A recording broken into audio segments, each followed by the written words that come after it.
हम उत्तर प्रदेश में खड़े हैं, कानपुर के रास्ते पे थे। उस बीच एक बेहतरीन केले का बागान दिखा। कोई भी इनोवेशन आपको अपनी तरफ बुलाता है, उसी में ये एक इनोवेशन है। और संजोगवश जो केले की खेती कर रहे हैं किसान जो हैं वो हमारे साथ है। जी, आपका शुभ नाम? अक्षय जी। अक्षय जी हैं। अक्षय जी इस इलाके के एक इनोवेटिव फार्मर हैं और उन्होंने ये G9 लगा रखा है। कितनी से कितनी दूरी है पौधे की? 5 फीट। और रो से रो की? 5। कब लगाई इसको आपने? अगले साल जुलाई में लगाया। ये पिछले साल जुलाई में लगाई गई है और आप पौधे का हेल्थ देख पा रहे हैं। सारे पौधे हेल्दी हैं। क्या क्या केयर करते हैं? अगर मान लीजिए नीचे से कल्ले फूटते हैं तो उसके लिए आप क्या करते हैं? उसको कटवा देते हैं। तो ये ख्याल रखना है कि जब भी आप केले की खेती करें तो नीचे का कल्ला एक सर्टेन समय के बाद आपको कटवा लेना है। कितने एकड़ में है टोटल खेती अभी? ये है लगभग 15 एकड़ में। 15 एकड़ में केले की खेती। और कितने पौधे लगे हैं? 1 एकड़ में लगभग 1 बीघे में 1 एकड़ में 1500 पौधे नहीं 1400 पौधे लगते हैं। 1 एकड़ में 1400 पौधे लगे और उस हिसाब से 15 एकड़ में इस केले की खेती है। यानी कि अगर हम कैलकुलेट करें और आप देखिए एक जो खौद है वो आया हुआ है। G9 की एक खासियत है, ऊपर से लेके नीचे तक के केले की साइज अमूमन एक होती है और पकने का टाइमिंग एक होता है। जब आप डेंस फार्मिंग करते हैं केले की तो आपको सबसे बड़ा फायदा क्या है?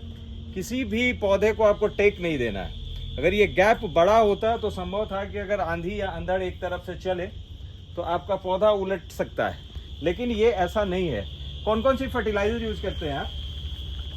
बहुत से हैं, क्या क्या बताएं। फिर भी DAP, यूरिया।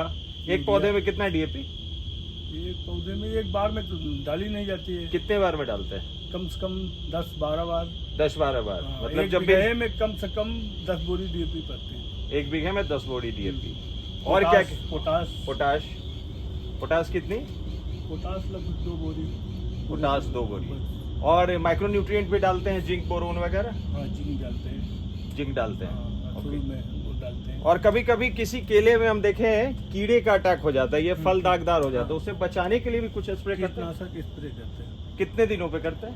ये लगभग जैसे मौसम के हिसाब से बदली है तो हफ्ते में करेंगे। ओके। नहीं तो 15 दिन में करेंगे, लेकिन हफ्ते 15 दिन के अंदर मतलब वो हो जाना चाहिए। जो बदली है उसी से कीटाणु इसमें बैठते हैं। तो ये आप इम्पोर्टेंटली देखें, क्योंकि फसल तो हम तैयार कर लेते हैं, हेल्दी प्लांट तैयार कर लेते हैं, लेकिन बहुत बार जब आपको पैसे कमाने की बारी आती है इस पे कीड़े जो हैं गंदा कर देते हैं और फिर इसका भाव घट जाता है। आप कितना भी हेल्दी और कितना भी टिकाऊ रखें, लेकिन जब वो डिस्कलर हो जाता है तो बाजार में वो वैल्यू मिलती नहीं है। तो इसके लिए जो किसान हैं इन्होंने क्या किया है कि जब भी बादल आए, तो जब भी बदरी आए तो फंगस का अटैक बढ़ता है, नेचुरली कीट बढ़ जाते हैं, जो मधुआ कीट हैं या बाकी कीट हैं। तो उसकी स्थिति में ये कीटनाशक का छिड़काव करते हैं, कभी कभी 7 दिन, कभी 15 दिन पे। ये प्रिवेंटिव है। किसानी में ये चीज़ आपको ऑलवेज समझना है कि एक बीमारी होने के बाद आप जो छिड़काव करते हैं वो उस बीमारी को ठीक करने के लिए किया जाता है। एक होता है जहाँ पे आप पहले ही इसको बचा लेते हैं। एक खौद कितने का बिकता है? अभी तो किलो से बिकता है। कैसे किलो? अब जैसा मार्केट हो, 20 रुपया, 25 रुपया, 15 रुपया केजी के हिसाब से लोग यहाँ के ले जाते हैं कि आप मंडी में?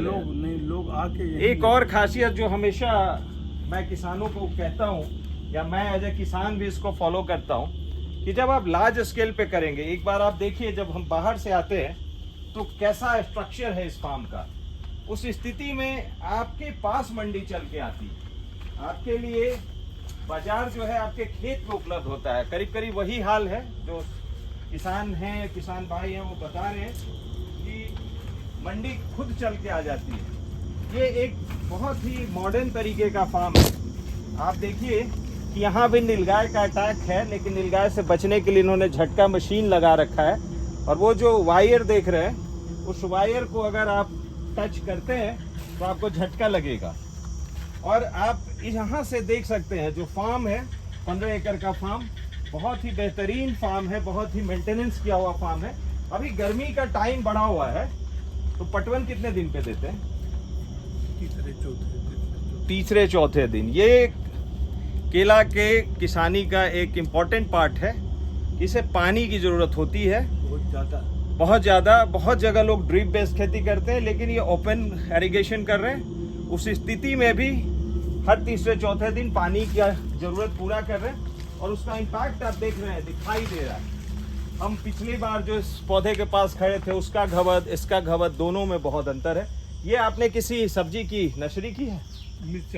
अच्छा, इन्होंने मिर्च की नर्सरी की है। देखिए, एक और फायदा होता है जब आप थोड़ा लीक से हट के किसानी करते हैं। इनको मिर्ची की नर्सरी करने के लिए शेड मिल गया, नेचुरल शेड मिल गया। अब यहाँ पे ये मिर्च बहुत आसानी से उग लेगा और फिर इसकी रोपाई अगेती रूप में ये कर पाएंगे। ठंडा रहता है तो ये ज़्यादा वो नहीं है, वेस्टेज नहीं होगा। जी जी। और अगर बाहर निकाल देंगे तो धूप में सब उगेगा ही नहीं, वो अंकुर उगते ही सूख जाएगा। ये जमीन इतनी ठंडी है पानी से कि एकदम इसमें फर्स्ट क्लास निकलेगा, मिर्ची निकल जाती। एक बार देखिए आप, कितना खूबसूरत फार्म है। पौधे से पौधे की जो दूरी है उसको मेंटेन करने वाली पंक्ति भी बिल्कुल स्ट्रेट दिखाई दे रही है। क्यारी से क्यारी जो है वो भी स्ट्रेट, मतलब एक जो डिस्टेंस है वो बहुत ही प्रॉपर्ली मेंटेन रखा गया है।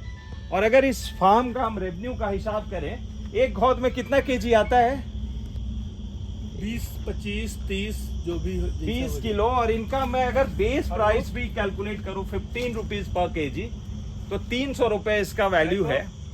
और 1300 पौधे ये बोल रहे हैं कि एकड़ में, तो 300 इंटू 1300 करीब 4 लाख रुपए का रेवेन्यू है। और अगर कॉस्ट को काट दें तो शुद्ध मुनाफा कहीं ना कहीं 2 से 2.5 लाख का बैठेगा। मुझे बड़ी खुशी हुई और मैं चाहूँगा इस वीडियो के माध्यम से कि जिन भी इलाकों में केले की खेती होती हो या न होती हो, क्योंकि मैं फिर इसे दोहरा रहा हूँ, एक बार फिर से देखिए, ये आदर्श है इस इलाके के लिए। आप इस इलाके में कहीं केले की खेती नहीं पाएंगे। सिर्फ और सिर्फ इनका जो फार्म है वो यहाँ से लेके पूरा 15 एकड़ फैला हुआ है। बाकी पूरा का पूरा खेत वीरान है। गेहूं की कटाई होने के बाद लोगों ने अब सिर्फ अगले धान की खेती की तैयारी शुरू की है और कोई भी अल्टरनेटिव क्रॉप जो होता है हॉर्टिकल्चर कहे या कमर्शियल, उसकी तैयारी नहीं कर रहे हैं। तो इस वीडियो के माध्यम से, एक छोटे से वीडियो के माध्यम से जो किसान का एक्सपीरियंस है, हम आपको शेयर कर रहे थे। Thank you.